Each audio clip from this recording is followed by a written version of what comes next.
10th and 12th result வந்து election ரிசல்ட்டுக்கு முன்னாடியே release ஆகும் அப்படின்னு சொல்லிட்டு நிறைய பேர் வந்து கேட்டிருந்தாங்க. ஆனா இன்னைக்கு நியூஸ் பேப்பர்ல பாத்தீங்க அப்படின்னா 10th-க்கும் 12th-க்கும் ரிசல்ட் என்னைக்கு பிளஸ் ஒன் அரியர் ஸ்டூடெண்ட்ஸ்க்கு என்னைக்கு ரிசல்ட் அப்படிங்கறத தெளிவா கொடுத்திருக்காங்க. ஏற்கனவே திட்டமிட்டபடி பாத்தீங்கன்னா 12th ஸ்டாண்டர்டுக்கு மே 8 நமக்கு வந்து ரிசல்ட் டேட் சொல்லியிருக்காங்க. அதே போல 10th ஸ்டாண்டர்டுக்கு பாத்தீங்கன்னா மே 20 வந்து ரிசல்ட் டேட் சொல்லியிருக்காங்க. So final and confirmation date இதுதான். நிறைய யூடியூப் சேனல் அண்ட் வந்து வாட்ஸ்அப் குரூப் இது எல்லாமே பார்த்தீங்க அப்படின்னா எலெக்ஷன் ரிசல்ட்டுக்கு முன்னாடியே ரிலீஸ் ஆகிடும் அப்படி எல்லாமே சொல்லியிருந்தாங்க.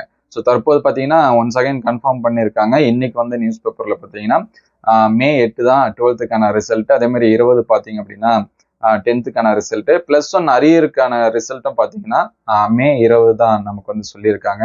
ஸோ கம்ப்ளீட்டா பேப்பர் வேல்யூவேஷன் இது எல்லாமே முடிஞ்சிருச்சு. வேல்யூவேஷன் முடிஞ்ச பிறகு நம்மளுடைய மார்க்ஸ் வந்து பார்த்தீங்கன்னா கம்ப்யூட்டர்ல என்ட்ரி பண்ணுவாங்க. அந்த கியூஆர் அந்த கோடை ஸ்கேன் பண்ணி நமக்கு என்ன பண்ணுவாங்க அப்படின்னா என்ட்ரி பண்ணுவாங்க.